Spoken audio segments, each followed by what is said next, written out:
Words are about to be spoken on the Extreme Life of Matt Hardy, presented to you by the ad-free shows and podcast heat networks, and of course, wrestling according to Alba.com. I'm Jon Alba. That's the broken one, the woken one, the spoken one himself, Mr. Matt Hardy. What's up, man? How are we doing this week? Doing well, man. Just been a whirlwind couple weeks for sure. You know, coming off that crazy, insane travel that I had during the SummerSlam WrestleCon weekend. Obviously, that poured into my wife's birthday, and then we had a vacation trip last week, and we did that. All of a sudden, we got a call a few days ago, and we went up to the Crow world premiere and watched that in New York City in the East Village, and that was cool, you know. And that was done just because she was a social influencer, and they knew that they learned that I was a pro wrestler that a lot of people knew. They said, "Yeah, please have him come too." So we went and we did that, and it was real cool. They gave us a real nice first class treatment and checked out the movie, and had a good time. Ran into Maven, who is blown up on his YouTube channel. It was very good to see him, catch up with him a little bit, and we got back in contact with one another. So yeah, it's been a fun week. It's been a hectic whirlwind of 2 weeks though. By the way, I'm on location right now. That's why I'm quite literally broadcasting out of a bedroom. But yeah, man, that's awesome that you got to be part of that. I know the original Crow is one of your all-time favorite movies. So to get a chance to be at the premiere, no spoilers, no spoilers. The review embargo is not dropped, but on a scale of V1 to V5, what are we giving it? It's hard because, like, as you said, I have so much love for the original Crow. I listed it for a long time as probably my favorite movie, and it was very influential to this point in my life. It was right around this time when our dad obviously was raising us, since our mom passed away in 86, and it was so strange because we were getting into grunge music, which and also a little goth stuff was going on. But I mean, we kind of both felt that too, and both Jeff and I were very impacted by the movie, and it was one of the first movies that we were actually able to go see. I remember driving, and we went on our own to go watch this movie, which was cool. You know, at that time I was 94. I'm 19 years old, I guess, when it came out. But it was a very cool movie that I held a very special place in my heart. And it was weird because I saw the trailer of the remake that we're doing, and very, very different. And then upon watching the movie was better than I expected. I can't compare it to the original Crow because it's a different story. They go a different direction. But I still think it was better than I expected it to be. And it's made for a different audience. It isn't for that exact same audience. It is made for a more current. What is the current audience right now? Is it Gen Y, Gen Z, whatever? It's made for an audience like that, not an older goth audience. But I ended up enjoying it, and we had a good time. Was the Crow end up on like TikTok or something like that in the middle of it? Yeah, I'm right. I'm not surprised. Yeah, that he stopped to shoot a TikTok video and create some content of a fight scene. Rajiv says, I'm a huge fan of the original Crow, but it's one of my favorite movies. Not sure how to feel about this remake. All right, out of 5 stars, Matt Hardy, like 6 if you're in Tokyo. How many stars are you giving this? I will give it, once again, and this is not based on the original Crow. I am putting this in a vacuum. In its own classification. In a vacuum. I'm going to give it 3.5. Yeah, that's pretty good. I'm going to give it 3.5 out of 1 out of 5. It's a very different movie. There's some parts that I thought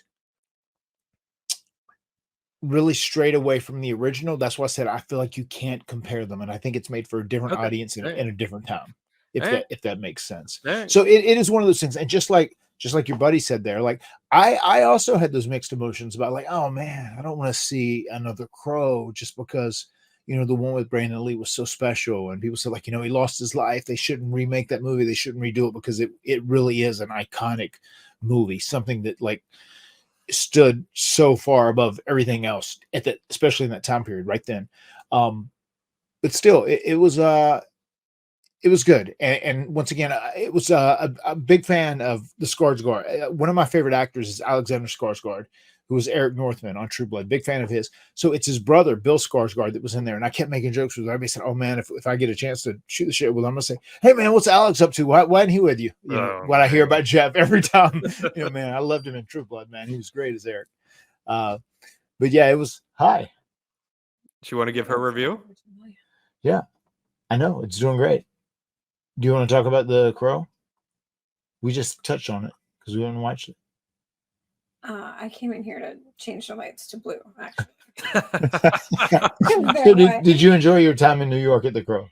What do you think? Did I enjoy my time watching a goth movie in my hometown? What do you think?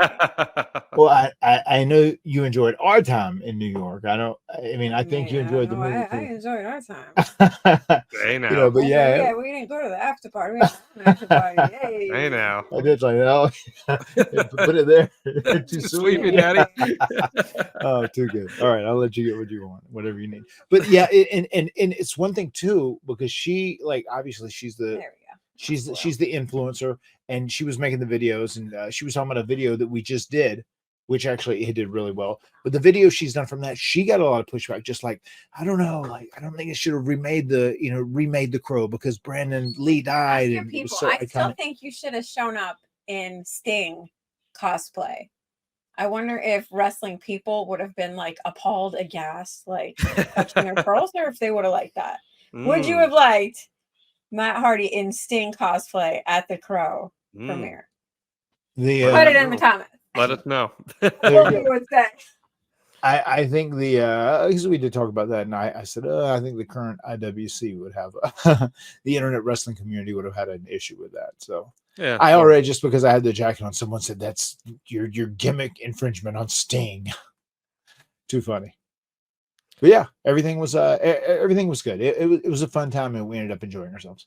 That's great to hear. Now, what did you... I meant to ask you this a few weeks ago, because I know you're a big Robert Downey Jr. Iron Man, Mark. What do you think about the Victor Von Doom announcement with him?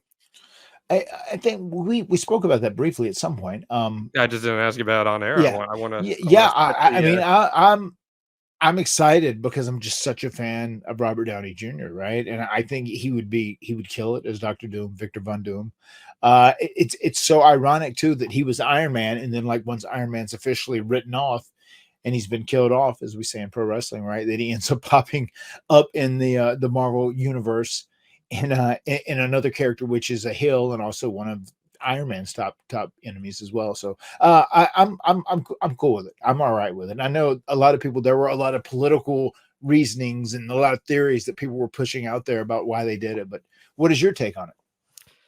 We'll see the execution of it. I think he'll be excellent in the role, but I'm not sure how they get there. We'll find out. I would imagine it's through the vehicle of the Fantastic Four, but yeah, it'll be interesting to see. We got some thoughts here. Your girl Anna says Rebby's right about the Sting cosplay. So no go, and Rajiv says it's Matt instead of it's Sting. Yeah, as long as it's Tony Schiavone saying it. That's pretty good. Hey, I wanna tee this up here real quick. Yeah. Matt, this just got announced the other day. An Evening with the Hardys. It's going down September 7th in Little Rock, Arkansas. Tickets at revroom.com. You know how it goes. It's a Matt Hardy podcast and a Jeff Hardy concert. What's going down there in Little Rock, brother? That's right. We've got a very special evening with the Hardys going on. We're going to be doing a live version of Ask Matt.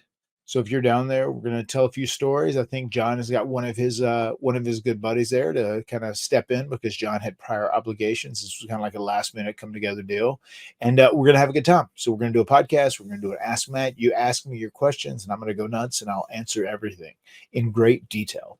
And then we're going to have the charismatic enigma, my brother Nero, Jeff Hardy. He's going to do a rock show, which is really fun, and he has put so much work and he has put so much passion into his music, into his vocals, into his lyrics and whatnot. It's really fun to see him because he is as passionate about his music right now as he was when we first started wrestling in the mid 90s.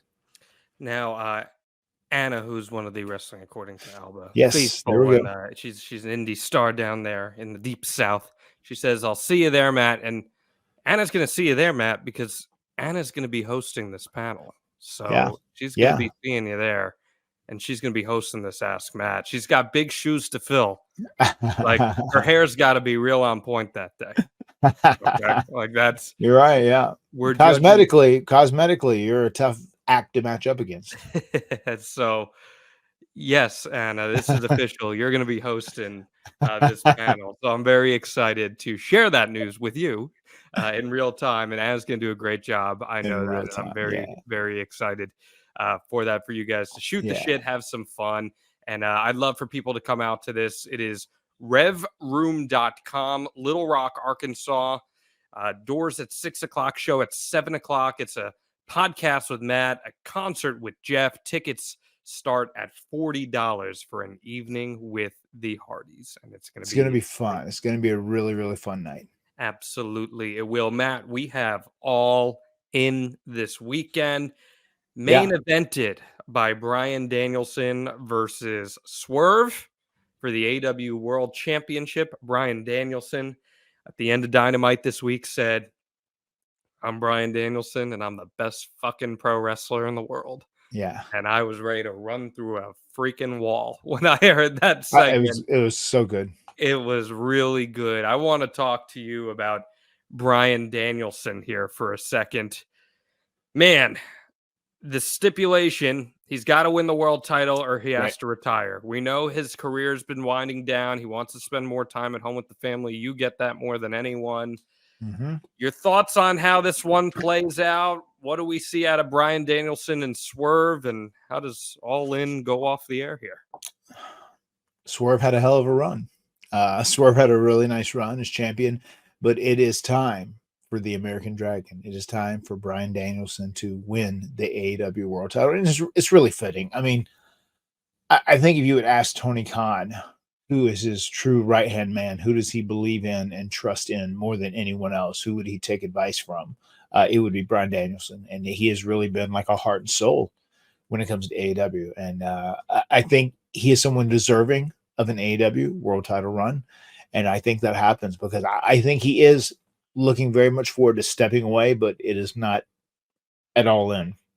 It's not time yet. It's going to be a little bit later. And I think we're going to get a significant and really nice run out of Bryan here as he really winds down his career, especially on this last portion of the career. You know what I mean? Almost, it feels in some way very similar to the John Cena saying, "I'm retiring." I think John Cena is going to have a great run, you know, when he eventually retires. I think Bryan Danielson is going to have an amazing year, especially if he can stay healthy. Really? So you think it's going to be that long, huh? I think it, I don't think it's going to be a year. I think he's, you know, going to have the title for a few months, maybe up to 6 months, whatever. Wow. I think he's going to have a decent little run though. Interesting. It could be shorter. I don't know. I think he's going to win the title. I think it's important that he becomes the champion. I think that why is it important that he becomes a champion? Because I think he is like a representative of AEW. Yeah. And I think he stands out. Like, this is Bryan Danielson. As he said, "I am the best fucking wrestler in the world." And I loved how he delivered it too. He said, "A lot of times I'm humble and we don't say it, but everybody out there, they know it. And everybody else there that says it, whatever, I'm going to say it too," you know? And he just opened up and said that. I mean, with that being said, he doesn't need to have a long title run, but I think there is equity and I think there is value. And even if they're planning on doing like a very short run with him, I think it might be, you know, worth testing the waters out and see if you should extend it a little bit, because I think they need a bump in business, you know, right now. AEW, they need something to kind of catch fire and get hot so they kind of heat up again as well. And I think this Bryan Danielson thing might be something that catches fire. Yeah, I mean, listen, Danielson is a big time star, right? Like WWE equity comes in there. He's had some unbelievable matches in AEW, some of the best in company history. Some of the best matches in Bryan Danielson's career have come in the last 2 years, 3 years, which is amazing to think about. I do believe as well he's going to walk away with that championship. I'm with you on that. I think you're right. I think his run's going to be a lot shorter. I think it's going to be more Danielson. We're giving him a run. Matt, truthfully, in my heart, I don't believe Danielson wants to be champion. Like, you know, he's a very selfless guy. 100%. But I see Tony wanting him to have it, and Tony feeling he deserves it. And Tony's right if that's the case. He should. And I feel like the AEW audience feels like it is just as well. Yeah, absolutely. I mean, especially their audience, because they're also catering to their audience who's different, who understand wrestling a lot more than casual fans, as we'll be using a term. He's the embodiment of the pro wrestler, right? So with a nice little tinge of sports entertainment thrown in Right. there too. So he is one of the most well-rounded performers in pro wrestling history. And him having a run, it makes a lot of sense. And on top of that, Matt, I really hope this is what they do. Whenever he does lose it, I hope they make someone in the process. They 100% will. I You mean, know, I don't think Brian would agree to win the title if they didn't make someone on the other side.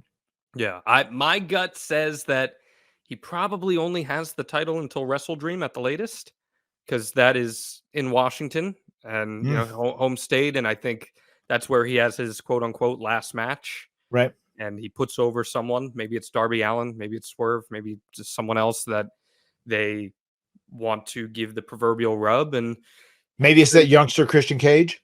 maybe it's that 50-year-old youngster Christian Cage. Perhaps it's totally plausible. Yeah, I'd love to see a Bryan Danielson Christian Cage championship match at All Out or whatever. Just Yeah. give him a shot. It'd be a great match. Yeah, that'd be great. So I'm with you. I think Bryan Danielson wins the championship here, and I'm keeping my fingers crossed because he is, you know how I feel about him. I think he is, in fact, Yeah. the greatest pro wrestler of all time. I know you think very highly of him, Mhm. and he's just a likable dude. So hopefully Yeah. everything works out well for him. Any other thoughts on this all-in card? Timeless Tony Storm and Mariah May having their big blow-off. Dr. Britt That's Baker been returning to the ring. Yeah, that's been really well done. The Tony Storm, Mariah May has been really done. That's the best, probably the best storytelling they've had in the company overall over the course of the last 4 or 5 months. Oh, yeah. Looking forward to that. That's going to be a good one. Yeah, absolutely. Britt Baker, I know she's a pal of yours in AEW. Yeah. You're looking forward to her return? Yeah.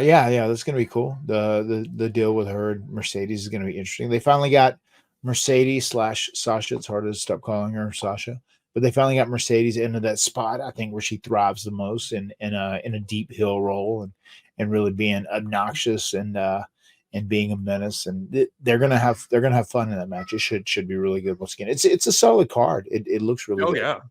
You They know, just Bucks, crossed 50,000 FTR. fans too. I mean, 50,000 fans Yeah. at Wembley again. I mean, that's great. Yeah, FTR triple threat match. But you know what? I'm going to say this, man. This is going to be a little critical. And for the record, guys, our conversation today is going to be a really, really interesting one, a philosophical one, if you will, about essentially what is wrestling. And I'm really excited to break into that with you, Matt. But talking about FTR, the triple threat match, I don't think tag team wrestling is in a great place right now in the mainstream companies. WWE's trying a little bit right now.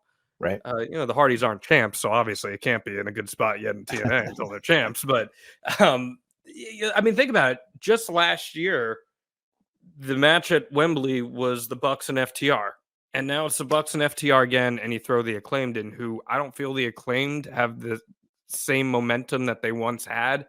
Right. It hurts me because AEW once had the greatest tag division in the world. It was unbelievable. And it almost just felt like, well, by proxy, this is the match that we can throw out there. That's how it felt to me. Do you have any thoughts on that?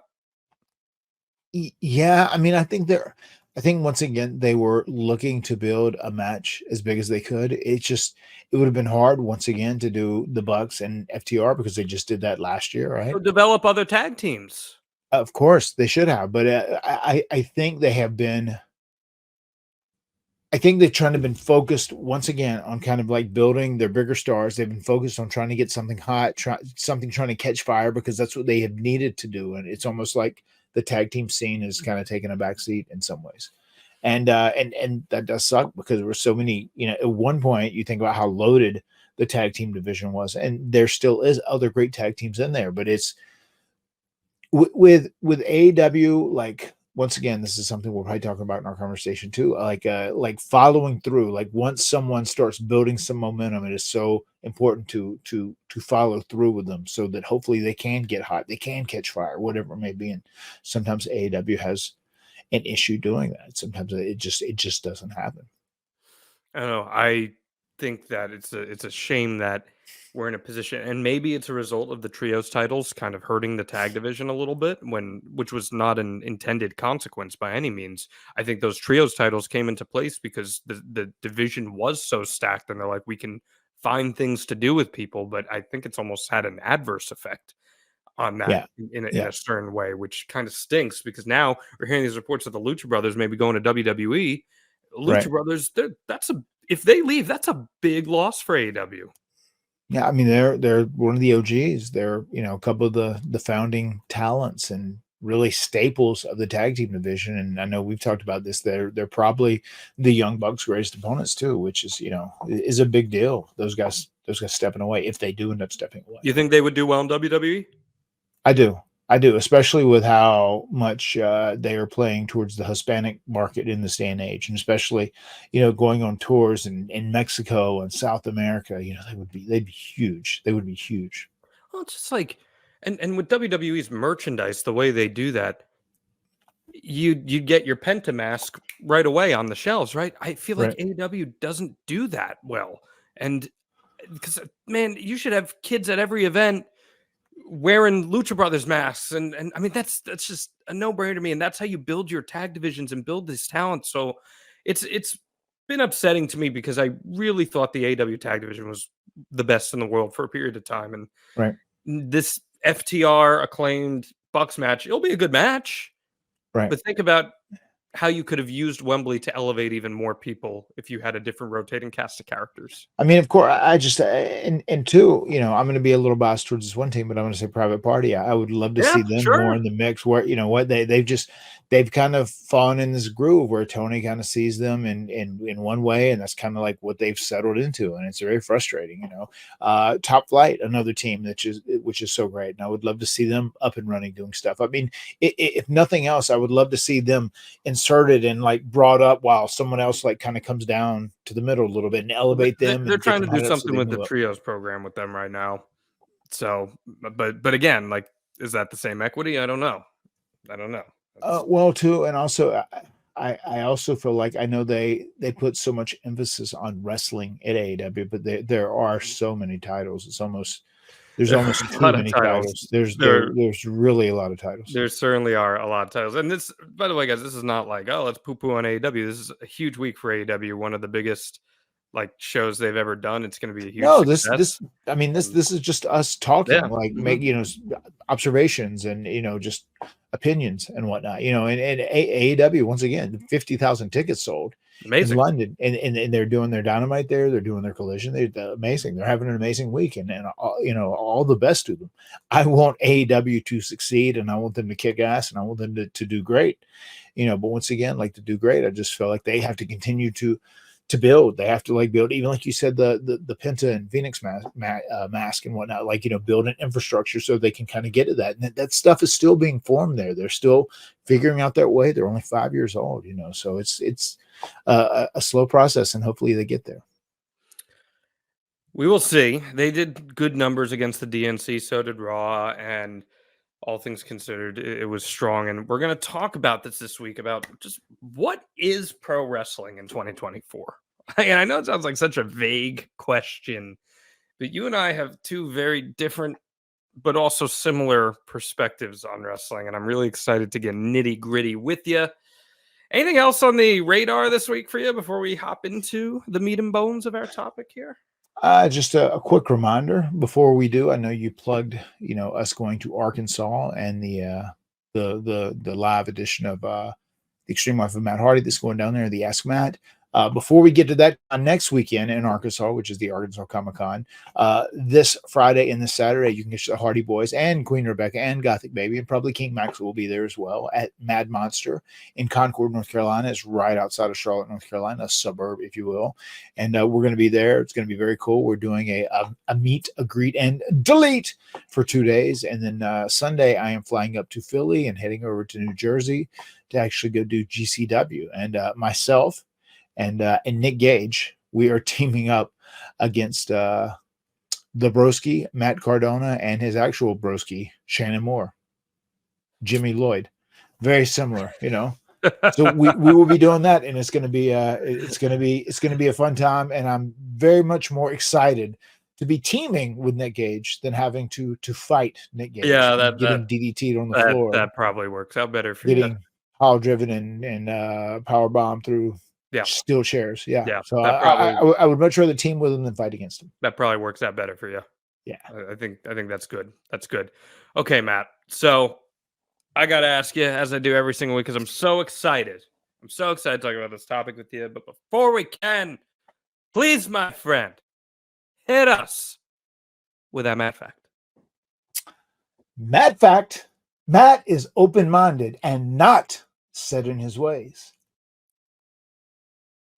Sounds like a precursor to this conversation. That's my life. My life is open-minded and not set in its ways. And That's sure, good. it could be a precursor to this conversation. Anything can happen. And You are pretty open-minded. I will give you that. You are pretty open-minded. I saw you went to Tropical Smoothie Cafe with Maxwell for the first time. I used to be a frequenter of Tropical Smoothie back in yeah. Orlando. And Well, they actually just they just built that one. It just came up okay.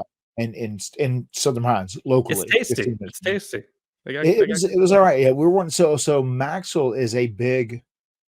He loves trying like different fruity drinks and smoothies and shake. Like he gets real into it. He's like, well, an avocado, and mango, that would be really good if you put them together. And like it's like one of his things, like interesting drinks, and it's cool because Rebby leans into it a lot. So we actually did his guitar lesson. And I just said, hey, there's this place that has smoothies that had just been opened recently. I said, you want to go check it out and see what's there? So I've never been there. I don't know what's on the menu, but it's kind of like an adventure. And we went and did it. And he was like, glad we did. And we had fun. It's cool getting to spend one-on-one time with different kids at different times and kind of getting some personal time with each kid. Yeah. Well, Rajiv has a very important question related to your Matt fact. Would Queen Rebecca agree that you were open-minded and not set in your ways? On some things, yes. On some things, no. But I would like to take a mirror and just like flash that back at her and go, what about you? And I don't think she could answer that honestly.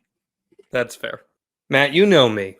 You know that there's like one thing I do for myself, and that is I buy tickets to events. It is my favorite thing in the world to do is just go to a live event. What is it for you about a live event that makes it so special? Whether it's a concert, a wrestling show, a sporting event, what is it about the ambiance for you?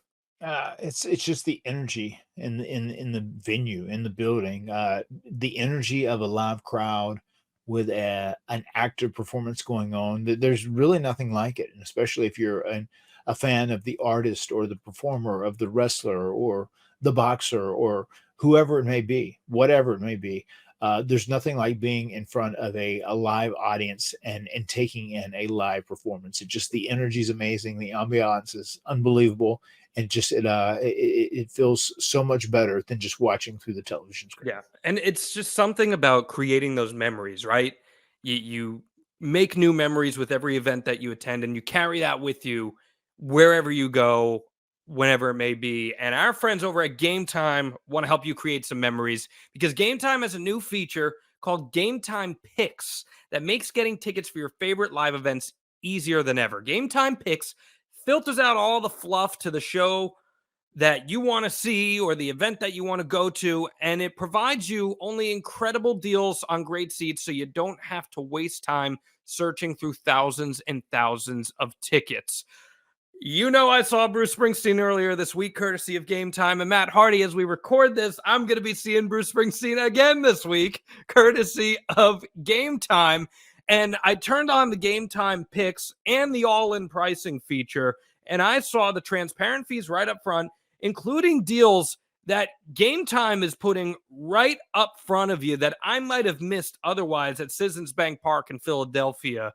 I noticed in the upper deck, the going price for this on a lot of other apps and sites is well over $250 just to get into the building. I'm staring at the app right now as we record this, Matt, and I'm looking at upper deck tickets right now, $143, significantly lower than everywhere else.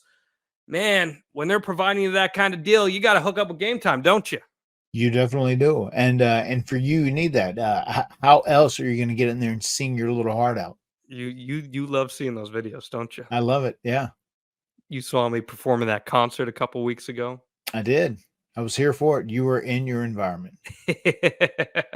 It is just the best thing in the world, live music. And I love going to concerts, and Game Time helps get me to there.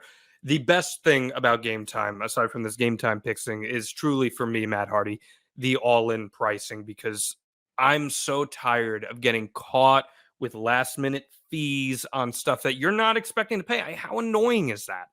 It's the biggest annoyance. I mean, one thing about Game Time that we love here at Matt Hardy, at the Extreme Life of Matt Hardy, is that it is a one and done deal when it comes to cost. It certainly is. And with the views from your seat feature, you get a panoramic view from your seat in the app before you buy it. The lowest price guarantee is there because Game Time will credit you 110% of the difference if you find it elsewhere cheaper. And Game Time ticket coverage has your purchase covered with the most flexible customer service policy in all of the ticketing industry. Take the guesswork out of buying tickets with Game Time. Download the Game Time app, create an account, and use code HARDY for $20 off your first purchase. Terms apply again. Create an account and redeem code HARDY, HARDY, for $20 off. Download Game Time today.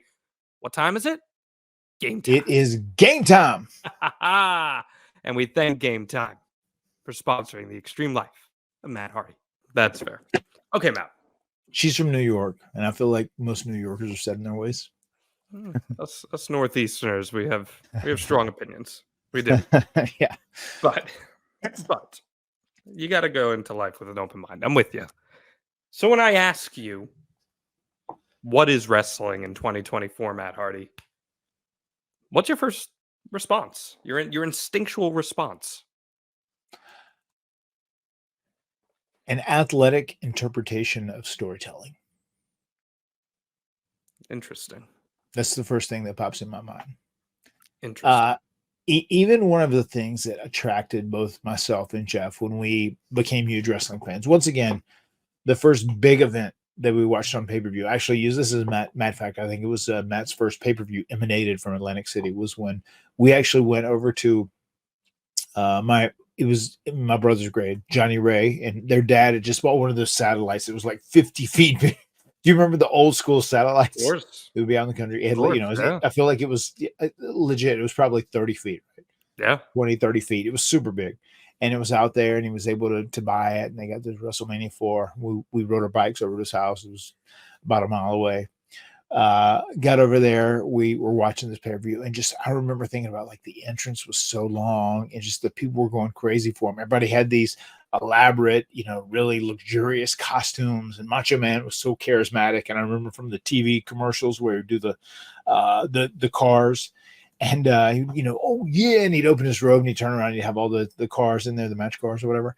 And I just watching this, I was like, this is the coolest thing ever. And like we both fell in love with it because these guys are like living, breathing superheroes. It's like you're watching a real version of different guys be superheroes because they're doing these ungodly things. Macho Man's jumping off the top, dropping an elbow on someone, and these guys are like getting body slammed and throwing their heads, but they're getting back up like they're invincible, like superheroes. And it almost felt like a rendition of a live action fight where there's all these stunt men that are doing stuff that are these living, breathing superheroes. And that's kind of the first thing that wrestling popped into my mind. And I think from early on, I was just like, this is so cool. Like, I hope this guy wins. I hope this guy wins. But I don't think I ever put too much stock on like, is this real or is this not real? I just like sat back and enjoy it. I think in that era, 80s, late 80s, it was much more digestible to consume it that way. Mm-hmm. I say that as someone who was not alive in the 1980s, but it would seem, based on my going back and watching and listening to crowd responses and how they consumed it and what they would go crazy for versus what they wouldn't, it was much, and correct me if I'm wrong, but it was much easier to consume the product at a more surface level way. Yes. And also it's in a world, pre-internet, so it that just changed so many things because people were watching what they were seeing, but they didn't really know what they were seeing. That information wasn't as accessible at this time. You know, Was they it would more go, like a magic trick in that sense? yeah, it's a pretty fair description. You feel like it's a magic trick. You're not sure exactly what you're seeing, but you're seeing something, and it's very entertaining. You know, and you don't know if these guys like each other, if they hate each other, or what's going on. And it just felt so bigger than life. I remember watching that WrestleMania 4 event, and that just like everything about that, just like I was enamored with it. You know, it just really captured both myself and Jeff's imaginations. It's always funny to just see you watch something from 1987, 1988. A drop kick happens, just a Yeah. standard drop kick, and the crowd will lose their minds at what they're seeing. Yeah. Why do you think that was? I know that sounds so remedial in asking that question, but Because they were invested in the characters, they were invested in the individual wrestlers and their personas.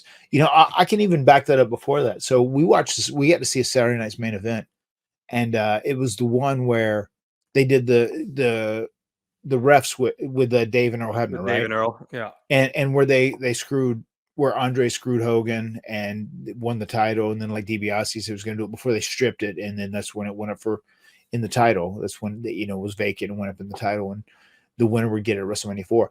I remember watching that and being like, "Oh my god, there's two refs!" Like mind blown. This is so what, and they look alike, and they're saying, "Oh, they must have done plastic surgery and this, that, and the other thing," and just people were so upset. They were so mad about it, and it was so shocking. Like, oh, just the moment of building that, like Hulk was this unbeatable champion. This guy gets hit with someone's strongest move, whatever it is, and then he like kicks out and he hulks up and then he does this comeback and he beats him over and over again.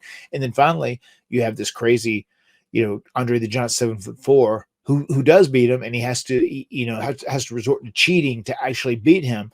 And the whole thing with the referees, and then DiBiase saying like he paid them off and he was going to buy the championship, and then Andre gave him the championship. It was, just that story like hooked us, and that is what convinced us. That angle on Saturday Night's Main Event is what convinced us to go watch this WrestleMania 4. And we talked to this guy Johnny and was like, "Hey Johnny, if your dad, if he likes wrestling, would he get this? Like, we chip in and give some money or whatever. We really want to see this big show and see who wins the title because we have a bet on it."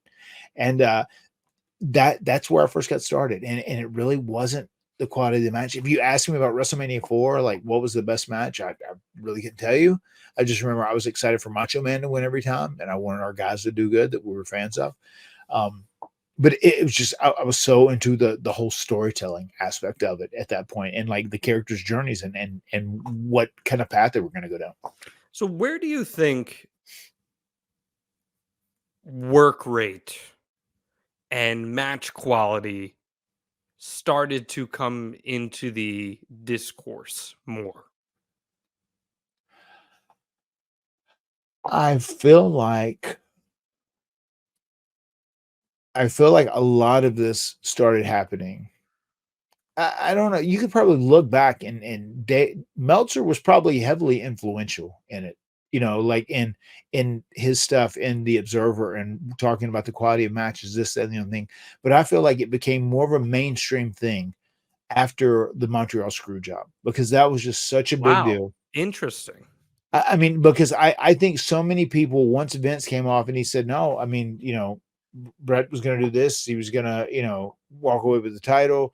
Brett screwed Brett, and that whole day. I feel like that's where they like kind of opened up the curtain. Like, hey, this is kind of what's behind this curtain. This is kind of what we're doing. But what does that have to do with work rate and match quality? Because then people got a peek inside what the business is about, and like, oh, these guys work together and they put together their matches and they try to have good matches. So it makes their story even better if they have better matches. And then people got to see more into the process of what's going on. And then I feel like the more information became accessible and the more people learned about it, then you had this niche people that really loved the actual wrestling matches. Like, well, then, the most important thing is the wrestling match. Because that is what they're focused on. Not everybody is in the big picture, but that is what they were focused on. Those diehard fans. And they started, it started smaller and it's grown as time has gone on. Interesting. Where do you think the work rate started? I think the work rate stuff started happening way before that, honestly. and maybe you're looking at it in a little more of a WWE vacuum per se, but I think the work rate stuff probably starts in Japan more than anything, late 80s, early 90s. I mean, 94, you have the iconic Misawa Kawada match that many look at as like one of the greatest professional wrestling matches ever. And that becomes a big tape trading match. You had, even if you want to go back further, late 80s, you know, you've got But Antonio but but Inoki. but also, is Dave helping I mean, I think Dave might have helped in raise bringing that. awareness to I, this? I think Dave might have helped in bringing it to the American audience a little more, but I feel like that stuff is starting to gain traction at that time. And then what I was going to say, I think what really starts bringing the conversation of work rate into the mainstream in America is probably ECW.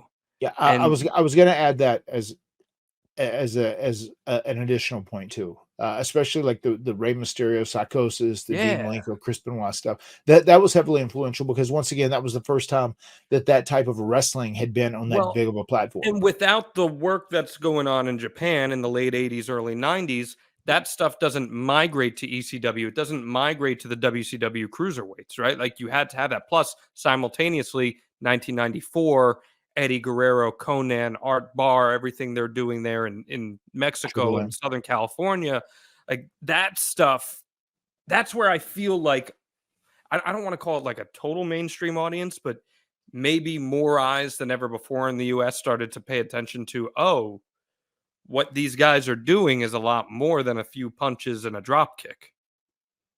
You know what I'm saying with that? And like, plus, I mean, Terry Funk is a guy I'm sure you grew up watching a lot of. Yeah. You know, Terry Funk's work rate, especially overseas, and then eventually as he comes over to the United States working that style, that's kind of a game changer too, I feel like.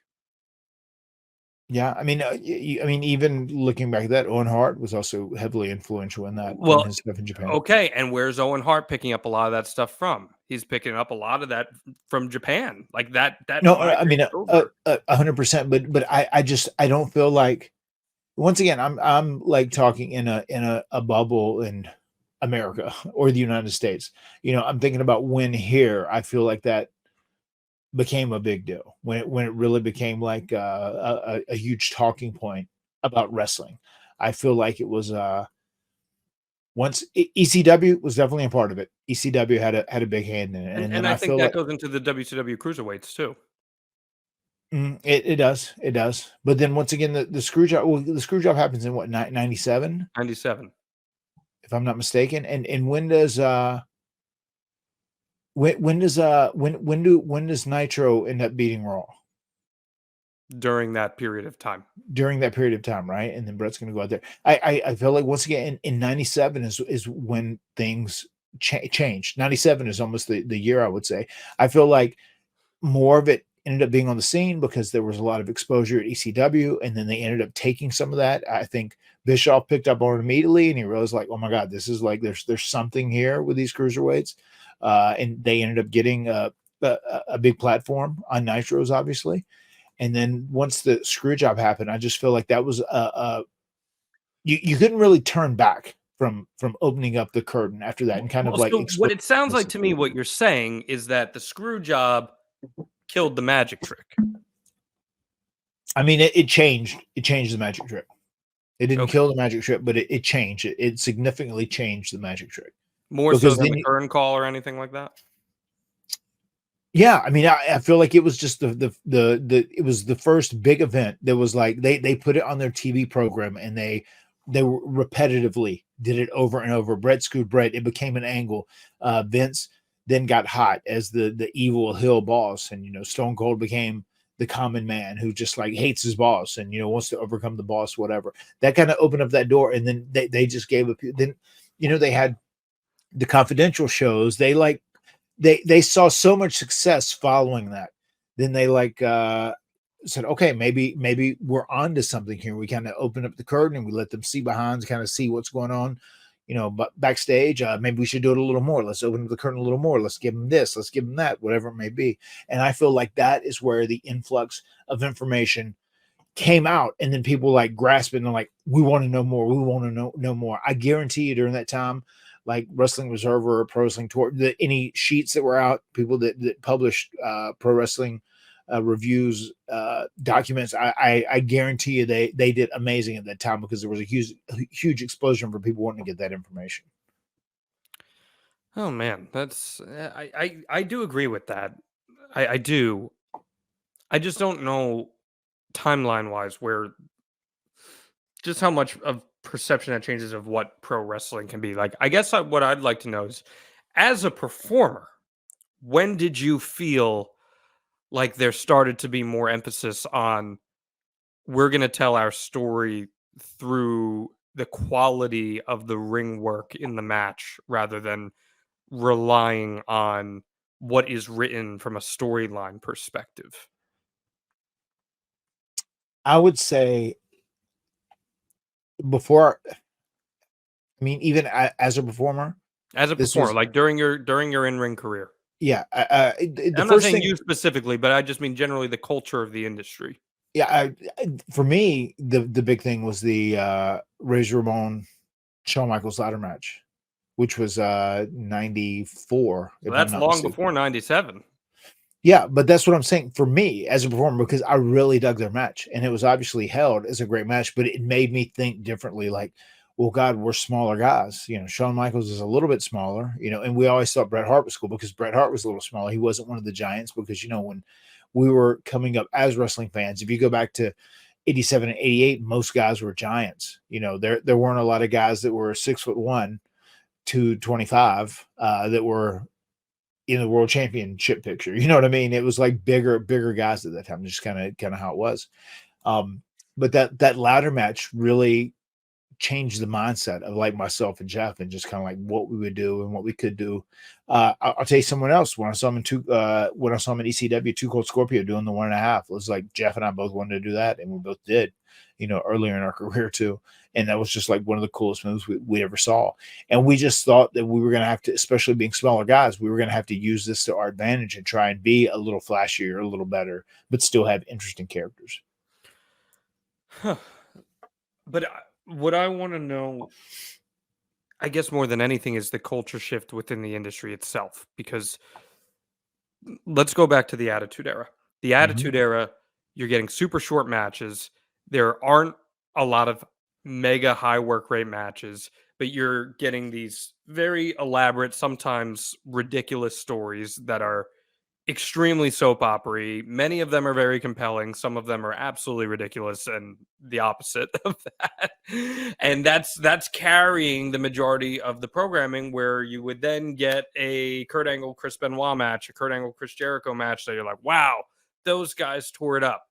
Then there's this shift that happens after that, where all of a sudden performers are putting a lot more equity on what is the caliber of match that I'm delivering, rather than just, are we leaning into who's the good guy, who's the bad guy. So I would say that probably started to happen a little more around the mid 2000s. Ring of Honor starts to become more prominent. You're getting these legendary Bryan Danielson matches and Nigel McGuinness and the Samoa Joes. Like, what kind of ripple effect is that happening on the industry?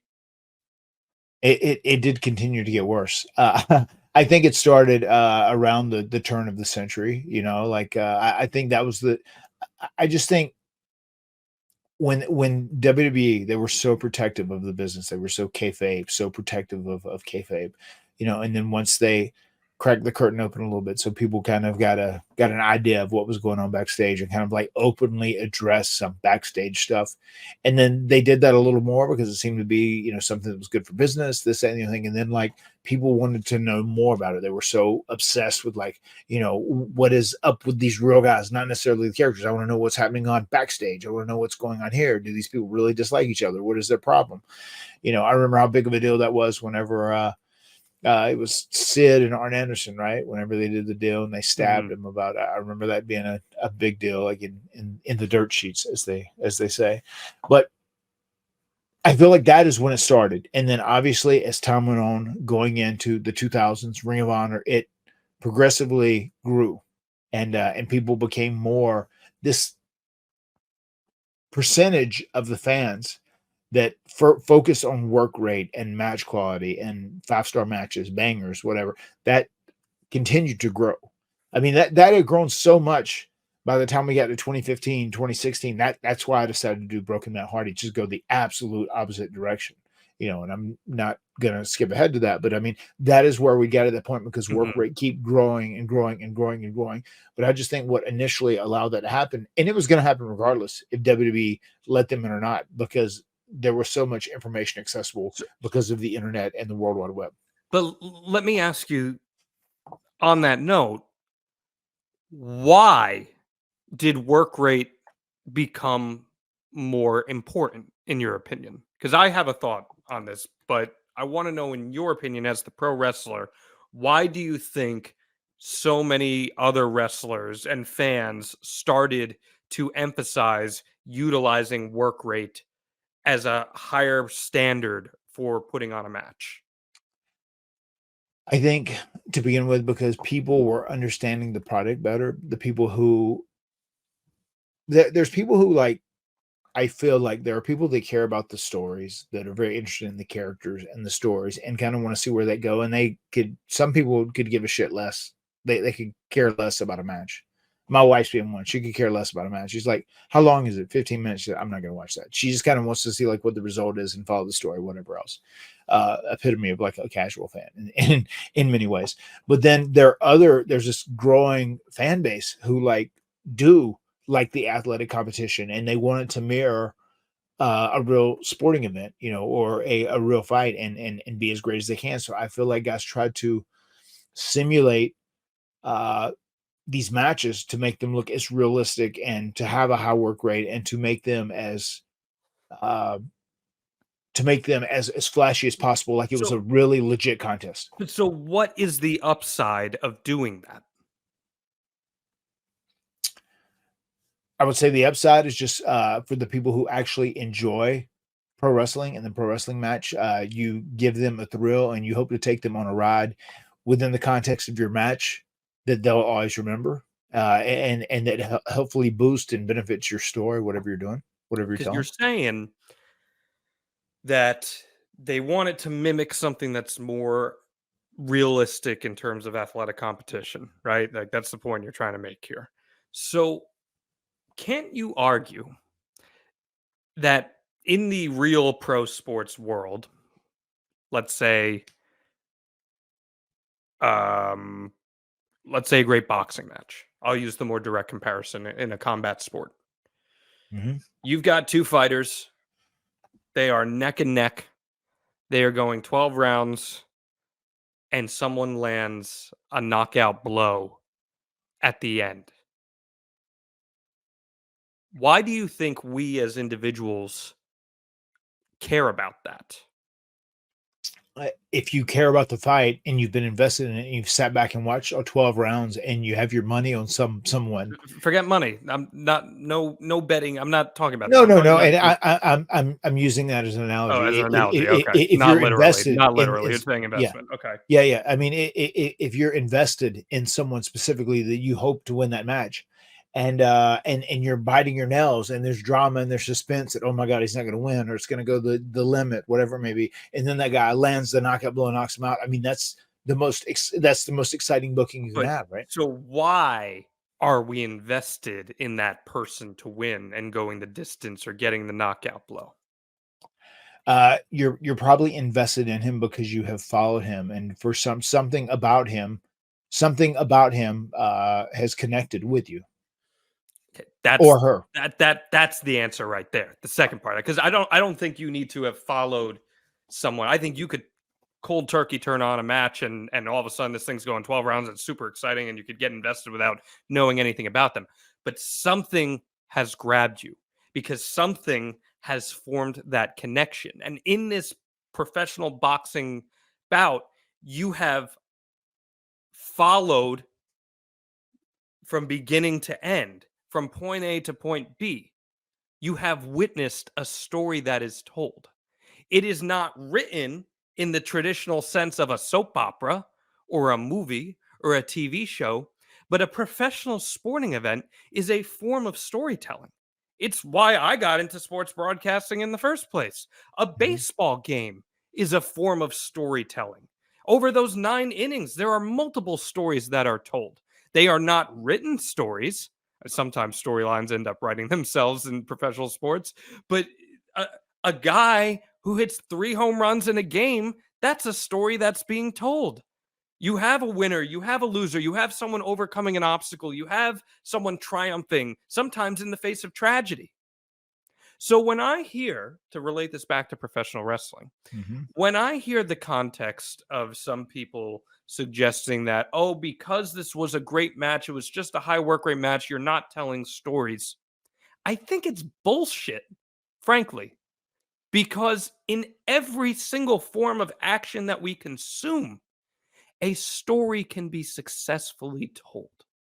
There are different types of storytelling, and different types of storytelling may appeal to people individually. You might prefer the more soap opera-y way of storytelling. This person stole my wife, so I want them one-on-one, and I want to beat them. That's fair. But sometimes you're in a match that maybe doesn't have the traditional backstory. And over the course of that match, you learn to identify with a character, with a performer. And the outcome of the bout, of the match, can jettison you into a story that you have consumed or a future story. And that, Matt Hardy, is what I believe is the beauty of what pro wrestling is in 2024. Where we can have all of those things to consume. That's a lot of talking for me, so I apologize. But I mean, what do you think about that? I know it's a lot I threw out there, but like this stuff is cross-platform, in my opinion. I mean, it is, once again, it's all about the investment in the person, as you said. One thing that I think does vary it is that, pro wrestling is obviously predetermined, which sometimes I feel like that. Sometimes that kind of makes some people jaded with what they're watching, and sometimes it's downgraded just because of the fact that there is a predetermined factor to it. But the people who love wrestling, and you're obviously someone who loves wrestling. I mean, it's still very real to them because it's one of those things where you want to you want to commit yourself to what they're doing and to the match they're having and just buy into it. And you don't want any breaks in that to like take you away from the escape of being present in that match, whatever it may be. In a great match like that, I know it makes you, I know how crazy it makes you. It's what you love. I love, because I view it in a prism where there are multiple ways that a story can make me feel something. Like, yeah, did I love Will Ospreay and Bryan Danielson? You bet your ass I did. I thought it was one of the greatest matches I've ever seen. Simultaneously, you and I have spoken about this on this podcast a lot. I think the Tony Storm and Mariah May story is one of my favorite stories of the year in pro wrestling. Right.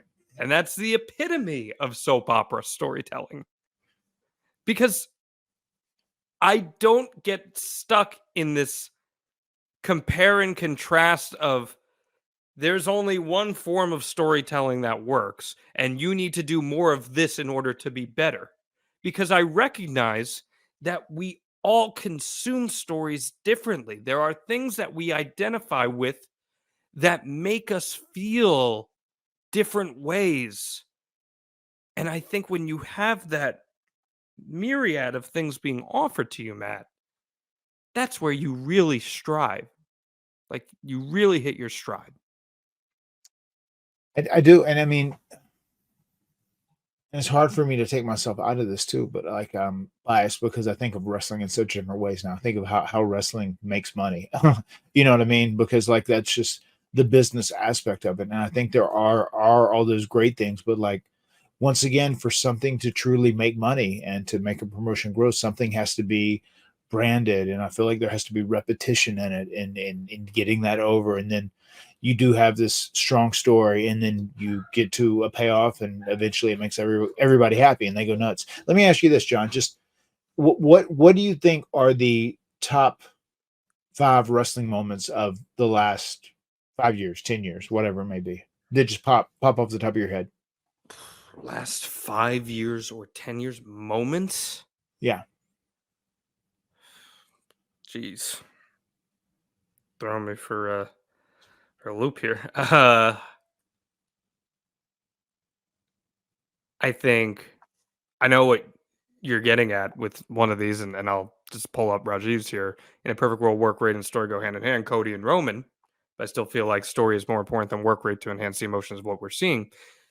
Cody winning the championship is one of the best moments of the last 5-10 years. There's no questions asked about that. No doubt. No doubt. And once again, it's funny that you had said that. And like, I didn't even, I wasn't consciously thinking this, but like the repetition of how they just kept saying, he has to finish the story, finish the story, finish the story, the way that was branded, and the repetition of that, you know what I mean? That like helped push that story. And once again, it could have, by not pulling the trigger at WrestleMania 39, it could have failed, you know, but they did follow through, and it maybe it should have happened at WrestleMania 39. We've talked about that many times over, you know, but they had confidence they could get through to another year and make it a bigger event. And, you know, WrestleMania 40 still ended up being this huge, memorable moment. They had those run-ins and whatever. I'll use Cody then as an example. Cody has said that his favorite match and the match that got him was Rock and Hogan at Mania in 18. But and here's the thing about that match. It's a low work rate match full of moments, right? But it was also a match built on pretty much no story at all. 2 or 3 weeks before the match, Rock challenges Hogan, says, let's create a WrestleMania moment. They do one silly soap opera angle where Rock is in an ambulance, and it barely even gets referenced because they knew it was so bad and ridiculous. Hogan drove the truck into him. Hogan drove the truck into, I mean, it was ridiculous. And I just got to tell you, I walked out on the floor in the crowd and listened to that, and it is one of the most insane reactions, like the way the crowd was going back and forth, and it is so iconic when they do the head turn, and it's like you hear guys talk about it in a match. Maybe we could do the Rock Hogan thing. Maybe we could do the Rock Hogan thing. But you know, and the match serves as a great example of both sides of the argument, because you could say, well, they went out there, it wasn't a high work rate match, they just made moments in the match, right? Yep. And they told a great story and all that. But also, there was no story going into that match. It was basically a cold match. The story was, let's have a match at WrestleMania and see who wins. Yeah, and it ended up being like this, you know, Rock, who was, you know, becoming a big megastar at that time, and then Hogan, who was like one of the icons of pro wrestling, you know, and that's kind of like people just want to see that match. You're right. There wasn't a strong story leading into it. You are absolutely right. But because it was so easily understandable of, we want to see who the better man is, who is the winner. That was all you needed as a baseline for the story. And then they used the match to create moments and news stories off of it. So that's why I don't buy the argument that every match needs this complex story going into it, because the match itself can be used as the vehicle to launch more stories coming out of it. You can tell a great story within the context of the match. And to anyone who wants to say, well, that's not how you make money, bullshit, because they did that on the biggest stage possible at WrestleMania and jettisoned an entirely new babyface Hulk Hogan run that was not planned at all.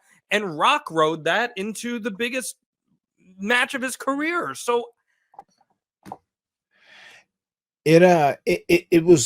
it's one of those things too, where you said this about moments. Something else, once again, when it comes to matches, moments are more important than moves, and that's something that I very much believe as well. You know, and I know people love to see.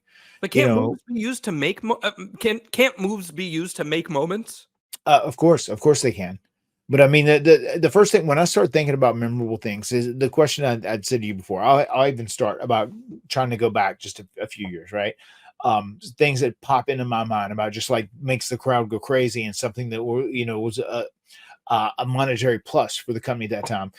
Cody winning the title pops in my mind. Edge returning, such a great moment. Jeff and I returning. When Ric Flair was going to retire, with Shawn Michaels said, "I'm sorry, I love you," and that story of him being his hero and doing that, I mean, that like has such a hold. I mean, they had a pretty great match too. They had a solid match, but just that really stands out. And there's been so many massive moments, just in wrestling altogether. But like, for example, let's use Shawn for a second here. Yep. He has his 2 matches with Taker that are his, retirement feuds. Right. Match at 26 only happens because the match at 25, work rate wise, and the story they told in there was at a level that most WWE matches never get. Would you agree on that? Well, I don't, that's not how Vince saw it. Vince said, "Oh my God, so many people loved it and it was so great. We should do it again. We should run it back." I know, that's what I'm saying. Like, but they loved it because the match, the work, you never expected a work rate like that between the two of them, and the moments that they created through their work rate, like those things went hand in hand. And I mean, then you've also got another. I mean, the triple threat ladder match. I mean, once again, they said, "Oh, we're on to something." Whenever we did this, we want to do this again, and that's what led us to the TLC. And then even after TLC, "Oh, we want to do it again. We think there's money in one more that we can actually, get people to tune in." And I would argue that it was the work rate of the WrestleMania 2000 ladder match. It wasn't because, my opinion here, at least having seen that match a million times, it wasn't because you guys went out there and told this unbelievably compelling, oh my God, soap opera drama story in this match. It was because you put on a spectacle. It was just full of moments, work rate things that created moments and led to more. And you incorporated traditional storytelling more into the matches as you integrated all the elements going forward. But at its core, it was because of the physical actions of the match that helped fill all that out. And I mean, it's because we were going out and we were doing stuff that busting your ass. We were very lucky. We got a platform that had never been given a chance to shine like that on WrestleMania, and we went out there and we did all these crazy things and made all these memorable moments. It's just, bro, it's crazy. I just got stopped when we were in New York. There was a guy 25, 26 years old in the street as me and Rabbi, we were walking to we had a reservation. The movie ran long, right? And we didn't get to go to our reservation. And she said, fuck it. Can we just go get some New York pizza? It's like, yeah, sure. Whatever. It's your night. Whatever. We're going to do it. We're in your hometown. And, this guy stopped me in the street and he said, "Man, Hardy, oh my God. I can't tell you how many times I watched the WrestleMania 2000 and you and Jeff, you mean so much to me." And he hugged me like 5 or 6 times and he started crying. Wow. And he just said, like, you were so influential, and just like she was blown away by it. And I said, like, I mean, we would get that a lot, like in 2002, 2003, whatever, especially after, we were right out of that. But I mean, we hear it still even a lot nowadays. And it was just so connected and tuned in and so invested in those matches that we had. And just like myself and Jeff too, he said, like, you guys convinced me it was okay to be different. Like, you guys didn't dress like other wrestlers. And that's one of the most humbling things about this, especially when you see, and then this is, almost 25 years later. It's crazy, but it's wild, because I do know that those moments that we created are just embedded in so many people's minds, and it just influenced their childhood in so many ways. And that's just crazy. It's mind blowing to even think that. Well, so before we wrap up, I don't want to get too caught up on just the whole work rate conversation of it, because pro wrestling really, to me, is so much more. Because I believe that if there is some form of emotion being conveyed and story being told, regardless of what the vehicle is, it can be pro wrestling. And here you are, the innovator of the cinematic match. And I firmly believe that that was probably something in the back of your head when you're doing this thing, that you wanted to challenge of how people could think of professional wrestling. Yeah, Is that something that you're thinking about while you're planning out the Broken Universe here? yeah, I mean, it was all about trying to tell a story in a different way. Like, how can you take the pro wrestling medium and like tell a story in other different, new and inventive ways? I mean, that was kind of the whole motivation for having that fight on the Hardy compound initially. And it just, once again, it got so much feedback and so much of it went viral. And I don't know if it would if there wasn't such a thing as an internet, you know, but it did. And then that kind of caught on, and that led to something in the whole Broken Universe and the cinematic matches at the Hardy compound. So when there's pushback to that, because it certainly seems like based on your Matt fact, it's something you dealt with. I mean, Deal why with it every day. who was there anyone who influenced you to have an open mind to approaching that sort of thing? I mean, when I think about being creative in pro wrestling and trying to think outside the box, I remember one thing Michael Hayes said, which he was very much an out of the box thinker. You know, he would come up with some wild ideas, and sometimes they'd be outrageous. But he's like, you know, don't ever be afraid, like to kind of think out of the lines. Don't be afraid to think out of the box, because you never know. You might come up with something good. It might suck, but you might come up with something good. Those were like his words verbatim. And he was probably one, you know, just about kind of keeping an open mind in whatever you're doing, even if you're being put in a situation that sounds terrible. Like, how can you make it as beneficial, even if it's a bad situation you're being booked in? How can you try and make it as good as you possibly can, you know, without with doing what the boss is asking you to do? And he really opened my mind to uh, a lot of the way my process would go into work in pro wrestling years later. And that's great because you do have a much more open mind to it. I mean, we see all the craziness on the indies of what pro wrestling can be. You see Effie changing the game, doing some of the stuff he's doing. Danhausen, like Danhausen, totally changes what wrestling is in that sense. And I think, Matt, with how the indies have become more prominent in the space and the conversation, that really gives license to a lot of these wrestlers to more or less be artists who are creating rather than just going in there and trying to wrestle a 10-minute match. No, no doubt. I mean, they are. We as pro wrestlers, we are creators. You know, whether you're creating a character, whether you're creating some sort of story, whether you're creating an arc that you're going to work with someone. I mean, you are a creator, and you're trying to. You know, everyone is trying to come up with something that hasn't been done before, which is so hard because so much incredible stuff has been done in pro wrestling over the years, right? You're definitely a creator, and you have to have a creative mind to still stay fresh and stay relevant in this crazy industry. So, what would be your message to people who define professional wrestling as the soap opera style or only as the in ring style and view it through a certain lens? I mean, once again, I would say pro wrestling, it doesn't fall in like one category. And the one thing I would say is just try and enjoy it as much as possible. I mean, there's obviously going to be people that are going to want to see what their favorite is. You know, if it's like some great character, if it's a great moment, you know, they're wanting to see. If there's someone that's wanting to see a great match, and it's kind of cool because wrestling has been it has really kind of became niche in some ways, where you can look for that specific stuff in specific places, and you can kind of get like, you know, it's kind of like get your request on demand. You know, if you want great wrestling night in and night out, I mean, you could go watch the G1, right? You could do you could do that every single night that they do it, you know, where you're going to pretty much be guaranteed great wrestling.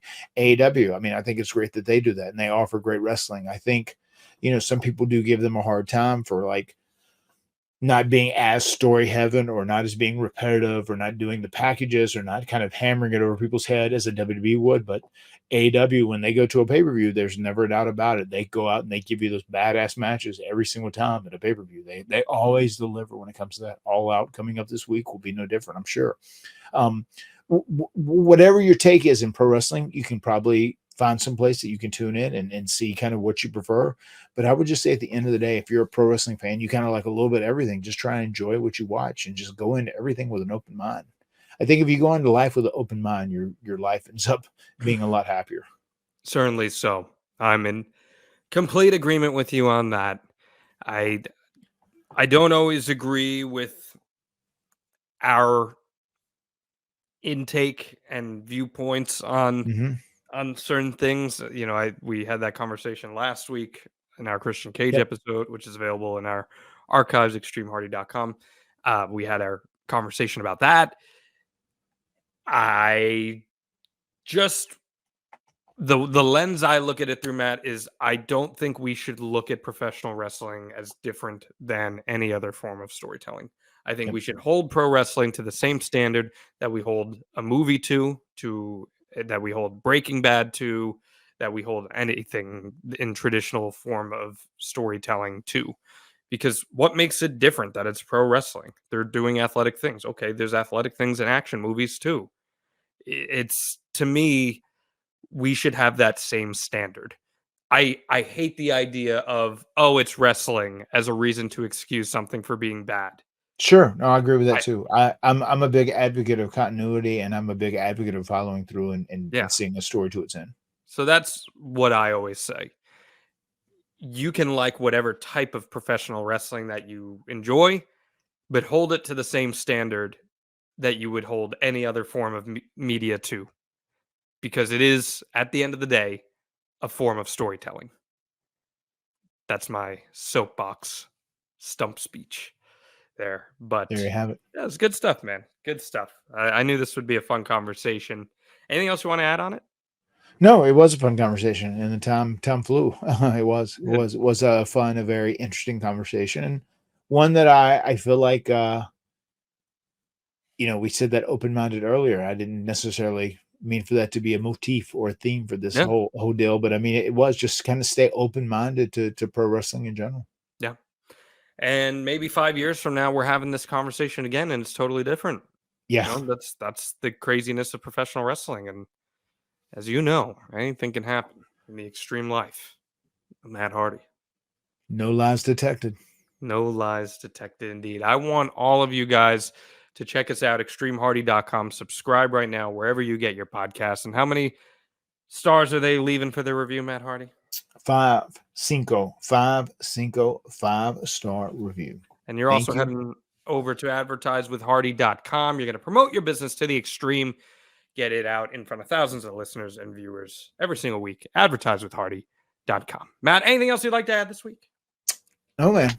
This was a fun discussion, a fun banter back and forth. Certainly was. The words have been spoken. We'll see you next week right here on The Extreme Life of Matt Hardy. Delete.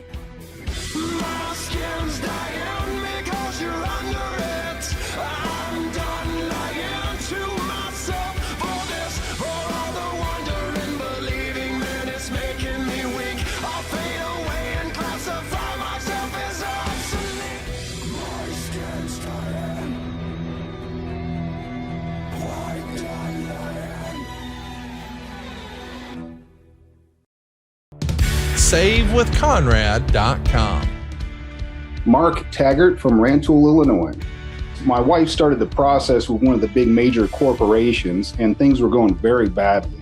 And finally, I just stopped and said, hey, listen, I've been listening to the ads for years. Let's go with Save with Conrad and see what we can have happen. We were trying to free up a little space so we could spend down some debt and do some home improvements. We saved quite a bit, and in the long run, we're going to do a lot better with Save with Conrad than we would have anywhere else. It was absolutely beautiful. Like Larry and Francis were they were the greatest. Not only were they professional, knew what they were talking about, they were friendly, and they cared about the job they were doing, which was so important to me. I would absolutely recommend Save with Conrad to anybody. Hi, this is Mark Taggart from Rantoul, Illinois, and I wanted to do some home improvements and spend down a little debt, and I got hold of Save with Conrad, and we did incredibly. NMLS number 2129, Equal Housing Lender. SaveWithConrad.com.